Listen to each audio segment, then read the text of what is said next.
Hello, everyone. Thanks for dropping in and investing some time with me this afternoon.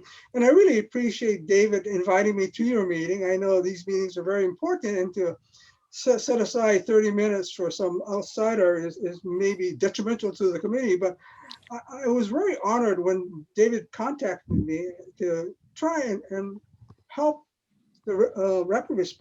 So it's a simple question. What do employers want from rapid response? And so you, you sort of think, well, that's a kind of a simple answer. And the reality is, it's a very complex answer to a simple question. And to try and put it into context, we'll take a look at, the subject was first seek to understand and to be understood. And it's one of my favorite book, Seven Habits of Highly Effective People by Stephen R. Covey. And again, it's seek first to understand and to be understood. So I thought if we all could sort of have an understanding of what the employers are facing, and then maybe we can help them understand what we all do in rapid response. So let's take a quick look. It's something that you all know, that the economy of Hawaii looks very similar to this, even worse. But one of the things that's interesting is that this is the latest over a 43-year period of economic downturns. By far, the 2020 COVID-19 pandemic is the worst and growing ever stronger.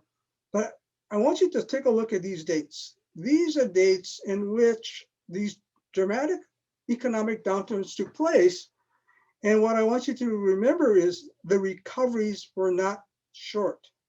In fact, the 2008 Great Recession actually ended in 2015, a 7-year period of recovery. The longer the recovery, the harder it is for business to survive. And so this 2020 COVID-19 pandemic is actually thought will probably end in about 8 years, maybe more. And why? Because it is a global event. And so when we look at that, we looked at early thoughts about Hawaii and the pandemic, and this is a quote from things I guess pulled up. Hawaii has the highest percentage of business affected by COVID-19 pandemic by an article. And if you look at a couple of quick statistics, which you all know, I'm sure, highest share of small business operating in a high-risk industry, Hawaii tops the list. Highest share of small business employees operating high-risk industry, Hawaii once again tops the list. So it gives you an idea, again, you all know this, that we are not in great shape. In fact, we are in desperate shape in terms of how our economy is driven by the tourist industry. So, but there is a little slight hint of what's going to be happening. I'm not going to read this whole thing, but it's really saying that if a small business sort of pays attention, they can make some changes, but they have to pay attention. So I'm going to allude to this a little bit later. So this is just a look of what we all already know. Let's look at something else.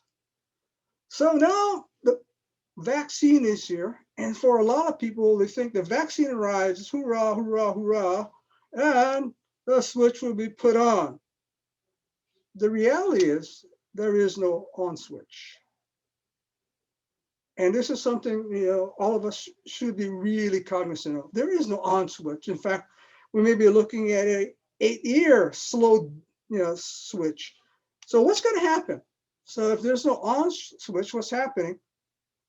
There's a series of economic activities and experiments attempting to find what will work in the new economy. This started from March of last year and is still ongoing. So this is the economy of the Hawaii is a constant look and changing of what to do given these new environments. Again, we will never return to December 2019. That has passed into history and we will never find it once again. So these companies, big and small, are trying to find the right path. The good news is there is time to make these strategic changes called a pivot. And what's important about the pivot has to do directly with what rapid response team can do. So let's take a quick look. So pivot it's really economic terms, a change in strategy without changing it, which means you got to be changing the way you do things. And hopefully you will then find the right path in which you want to, your original interest was designed to lead you to it. So right now, how many of you have ever heard, let me stop this first. How many of you have heard of Simon Sinek? Any of you? He's a current guru of management and business and a huge contributor to the new thoughts about the economy. So I'm going to show you about a 4.5-minute video about the pivot, and then we'll come back with the presentation. But this gives you an insight to what businesses are thinking. So let me find that, share my screen, find that video. This is one thing I got wrong in my book, which is I said that most leaders will either experience an existential flex once, maybe twice, sometimes never in a career. I never expected that every leader would be facing it simultaneously. But the principles are still the same, whether we're all going through it together or not, which is, it's not about the daily flexibility of business. This is profound, 180-degree strategic shift. I'll give you my favorite example. In the late 1970s, Apple was already a successful company. They'd already come up with success with the Apple I, the Apple II. Steve Jobs was already a famous CEO. And understand, Apple had a just cause. They had a vision, a very clear vision, which is they wanted to empower individuals to stand up to incumbent power. They wanted to empower individuals to stand up to Big Brother, this revolutionary spirit. And if you remember, that's what they stood for, right? The computer revolution. They were one of the leaders of the computer revolution. Yeah. And Jobs and a few of his senior executives, as executives do, went and visited another company, and they got a tour of Xerox PARC, which is Xerox's R&D division. And Xerox showed them something they invented called the graphic user interface, which allowed a computer user to click a mouse and move a cursor across a desktop to use icons to work the computer. Now, this is a profound technology because prior to that, you had to learn a computer language. So driven by the idea that one day an individual will be able to compete against a corporation, Jobs sees this new technology and goes back to his team and says, we have to invest in this graphic user interface thing. He sees it as a leapfrog technology to advance their vision.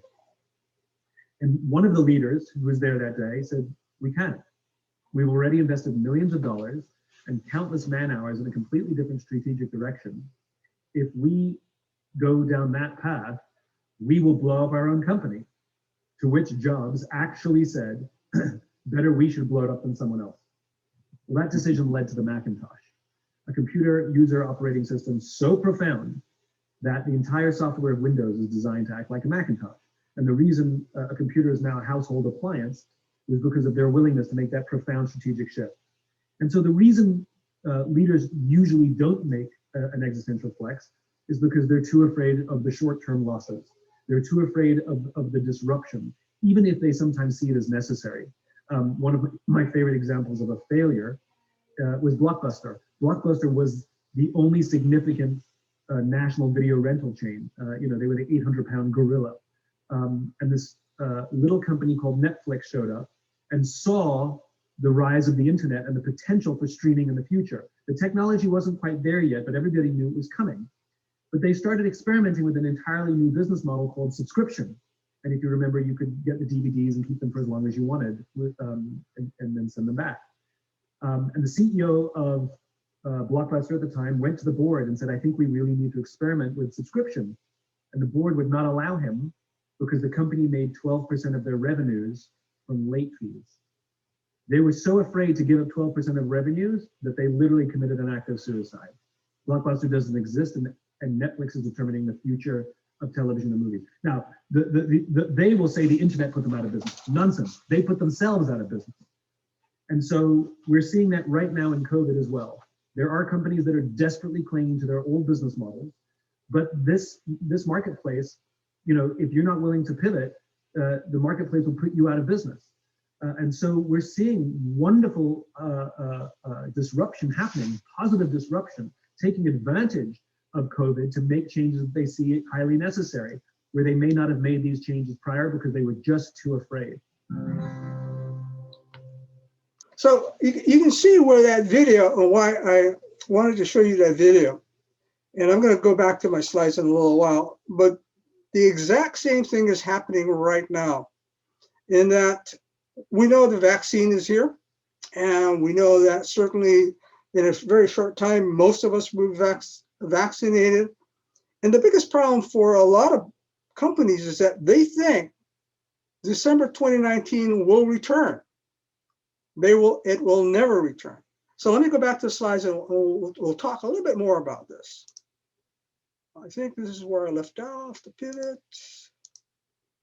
So the pivot, you got to be able to not lose your vision, but change how you do things. And what we want to do is skip this. So the big question again is what David sort of asked me was, what are employers asking? And what they really want is, who can help me pivot? And see, there are a group of employers who will cling to 2019, December 2019. But then there is a large and growing number of businesses who says, I think it's time to let go of 2019 and I need to pivot. The problem is I don't know where to turn. And they're afraid to let go because they cannot see where they're going to land. So who do you think is an obvious answer? It's the rapid response services. And so we're going to look at two other questions that employers are trying to answer. If the answer is rapid response services, what do these employers want from rapid response team? And secondly, which employers need the rapid response team the most? So we're going to answer this question through some slides. So let's start off with this first one. What do employers really want from the rapid response team? They want somebody to help them pivot. They want somebody to help them put them in that magical piece of puzzle that will help them become whole again. The reality is that they're not just looking for that piece, they're looking for a partnership. They're looking for a long-term partnership to help them pivot. Remember when I showed you that slide where recessions lasted 7-8 years? That's what's going to happen. And so they don't need a one-time fix. They don't need a single puzzle piece like this diagram up here. They need a long-term partnership to help them constantly pivot. The pivot will occur multiple times, and they need somebody to rely on. So that sort of answers that question. And so the other question was, who needs rapid response the most? And certainly the smallest area is local, state, and federal government. That's a very narrow place to look for rapid response help in terms of pivoting. A little bit larger are the national and international corporations, but they do have their own HR departments. They have their own resources. So, but still, some that operate in Hawaii may need the rapid response team. A little bit larger are the large corporations that are based in Hawaii. One of the ones that come easily to mind is Zippy's. They have thousands of employees, and they're considered a large employer in Hawaii, but they probably need rapid response help along with the smaller businesses. And this is where, when we look at the question, who needs the most help from rapid response, overwhelmingly, it is small business at approximately 99.3% of the businesses in Hawaii. So when we look at the two questions, and we go back to this idea of partnership, there is a question that I think all of you may be thinking right now is, where do I start? I want to be a partner, and how do I start the partnership? And the answer is going to come in an interesting formula, and I really mean a formula. This is where I would like you to consider to start. I want you, now that we have a sort of look of where the employers' minds are, I want to help them think it through with this very simple formula. It's a formula that we use a lot in marketing, and almost all decisions are based on this formula. Value equals benefits divided by price. It comes in only 2 versions. That's when the benefits is apparently small compared to the price that someone needs to pay. The value is perceived to be large when the benefits that they receive is much larger than the price that they have to pay. So if you have a small value, you have a rejection. If you have a large value, you have acceptance. So what does this formula have to do with rapid response? What I'd like to do is to connect some dots. And this is how I proceed how to connect the dots. The impact of what you can do is more important than what you do. Let me sort of repeat that. The impact of what you can do is more important than what you do. The second one is the outcomes produced from those impacts has value. Third, your ability to consistently reproduce those impacts is your value to the partner. So what this connecting the dots hopefully is communicating is that rapid response is an entire set of services, and each of the services has value. And every time that value is needed or that service is needed, that value can be reproduced. In other words, that's a classic definition of a partner. A partner is somebody who can help and has the ability to help, the resources to help, and will always be there to help. And that's what partnership is about. And so if we look at rapid response under these connecting dots, you meet the criteria of a partner. So the question is, what is our value then? What services can we provide? You all sort of know it, but I'm going to put it in context of what HR is. For a company, any organization, the HR part of the organization is the glue that holds the company together. And we look at 4 areas: the strategic partner, change agent, administrative expert, employee advocate. So these are things that HR does. And this is what keeps the company together. It's the glue. Again, I'm not going to go through all this, but I'm going to simplify it with the 7 roles of HR: staffing, development of workplace policies, compensation and benefits administration, retention, training and development, laws affecting employment, worker protection, safety and security of employees. So doesn't that sound familiar? Because what I did was I pulled up from your website things that you do. And they match almost exactly what HR does. There's one part of this that is really important when it comes to pivoting. It asks you a layoff aversion sample plan. I pulled it up, I didn't put it up on the slides, but when you read that plan, it reads exactly how the HR department would help the organization pivot. So again, there's numerous things that we do in this layoff aversion plan. And the big advantage of that aversion plan, it is proactive. Now, this is something I want you to really grasp hold of. I think you already do, but I want to emphasize it in this presentation. A lot of times when people think about rapid response, it is an end, not a beginning.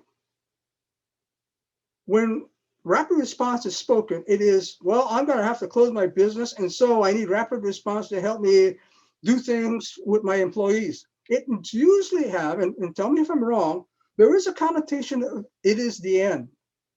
When in reality, if you look at what you do and you look at the needs of the companies in Hawaii now, you are actually the beginning, not an end. And so if we can get this message to employers, it's going to be fantastic. So let's take a look at connecting the dots. We sort of right now know what, where, when, and how, who needs you, why they need you, when do they need you? And then you go back to that simple question, where do I start? And in the field of HR, we start with a very simple tool. It's called SWOT analysis. And a SWOT analysis is an opportunity for both the employer and a rapid response representative to sit down and talk about strategic skills of the company. It's really a way to find the compass of a company. So what we look at, if I'm sure most of you are familiar with it, but S&O is really things that the company is really good at and what conditions in the external environment will favor the strengths.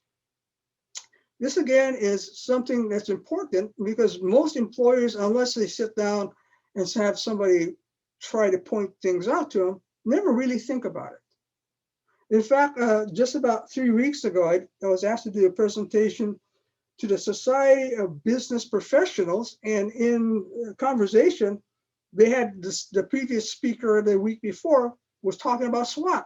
Now these are professional people, and they were introduced to the concept of SWOT. So when you think about how do I start, if you start by helping them figure out where are they, first, what's their strength, what things do they do good, and what things in the environment that might be they can attack based with their strength. The other part of that is weaknesses. What things are they bad at or not really good at? And what things in the environment could hurt them based on that weaknesses? Again, it helps them to focus on what they should be avoiding and concentrating on what they should be doing. So the SWOT analysis is a basic tool that we use in HR, and it helps anyone, organizations, to figure out what is their current position so they can move forward. And if you combine all of that, SWOT, what you have is this big unknown is really, with the help of the services from rapid response, understanding the employer's current positioning, understand the current jeopardy that smaller employers are having, then what you have is the creation of a partnership. And that partnership is epitomized by one of my favorite sayings by Henry Ford. So instead of having this big question mark surrounded by a maze, what do? We start to look at this. If everyone is moving forward together, then success takes care of itself. So the idea I wanted to leave with you is you are a partner of small business who are seeking help to pivot, and you will be a partner that will always be there, and you are a partner that has massive amounts of resources, but most important, you are a partner that is willing to move forward with them. And so, again, that's a long answer to a short question that David had asked me several weeks ago. And so with that, take care and stay safe.